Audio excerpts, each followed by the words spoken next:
ದೊಡ್ಡ ವೇದಿಕೆ ಅಂತಾನೆ ಹೇಳ್ಬೋದು.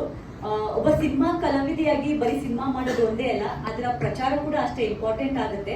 ಸಿನಿಮಾ ಮುಂಚೆಲ್ಲ ಹೆಂಗಿತ್ತು ಅಂದ್ರೆ ಒಂದು 10 ವರ್ಷದಿಂದ ಸಿನಿಮಾ ರಿಲೀಸ್ ಆಗ್ತಾ ಇತ್ತು, ಎಲ್ಲಾ ವಾಲ್ ಪೋಸ್ಟರ್ಸ್ ಎಲ್ಲ ಅಂಟಿಸ್ತಾ ಇದ್ರು, ಪ್ರತಿಯೊಂದು ಗೋಡೆಯಲ್ಲಿ ನೀವೆಲ್ಲೇ ನೋಡಿದ್ರು ವಾಲ್ ಪೋಸ್ಟರ್ಸ್ ಇರ್ತಾ ಇತ್ತು. ಬಟ್ ಇತ್ತೀಚೆಗೆ ಏನಾಗಿದೆ, ಸೊ ಅದೆಲ್ಲ ಸ್ಟಾಪ್ ಆಗಿದೆ. ಸೊ ಕಲಾವಿದ್ರು ಯಾರು ಏನು ಅನ್ನೋದು ಗುರ್ತಿಸೋದೇ ಸ್ವಲ್ಪ ಕಷ್ಟ ಆಗಿದೆ. ಕೆಲವರು ಸಿನಿಮಾ ನೋಡಿದ್ರೆ ಓಕೆ ಈ ಸಿನಿಮಾದಲ್ಲಿ ಆಕ್ಟ್ ಮಾಡಿದ್ದಾರೆ ಅನ್ನೋದು ಖಂಡಿತವಾಗ್ಲೂ ಗೊತ್ತಿರುತ್ತೆ. ಅದು ಬಿಟ್ರೆ ಯಾವ್ದಾದ್ರು ಸಿನಿಮಾ ಫಿಲಂ ಫಂಡ ಅಥವಾ ಮತ್ತೊಂದು ಯಾವ್ದ್ರಲ್ಲಾದ್ರೂ ಸಿನಿಮಾ ಬಗ್ಗೆ ಅಥವಾ ಸಿನಿಮಾ ಕಲಾವಿದ್ರ ಬಗ್ಗೆ ಆರ್ಟಿಕಲ್ ಬಂದಾಗ ಮಾತ್ರ ಗೊತ್ತಾಗುತ್ತೆ.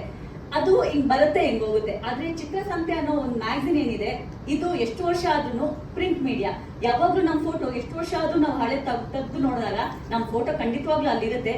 ಸೊ ಅದಕ್ಕೆ ಕಾರಣಕರ್ತರಾದ ಗಿರೀಶ್ ಸರ್ಗೆ ಥ್ಯಾಂಕ್ ಯು ಸೋ ಮಚ್. ಯಾಕಂದ್ರೆ ಸಿನಿಮಾ ಕಲಾವಿದರಿಗೆ ಯಾವತ್ತೂ ಹೇಳಿದಂಗೆ ಪ್ರಚಾರ ತುಂಬಾನೇ ಇಂಪಾರ್ಟೆಂಟ್ ಆಗುತ್ತೆ. ಅದು ದೊಡ್ಡ ಸಿನಿಮಾ ಆಗಿರ್ಬೋದು, ಚಿಕ್ಕ ಸಿನಿಮಾ ಆಗಿರ್ಬೋದು. ಅಂಡ್ ಇವತ್ತು ಈ ಚಿತ್ರಸಂತೆ ಈ ಅವಾರ್ಡ್ ಫಂಕ್ಷನ್ಗೆ ನನ್ನನ್ನ ಇನ್ವೈಟ್ ಮಾಡಿದ್ದಕ್ಕೆ thank you so much. And ಇಲ್ಲಿ ಯಾರ್ಯಾರು ಅವಾರ್ಡಿಗಳಿದ್ರ ಎಲ್ರಿಗೂ congratulations and thank you so much.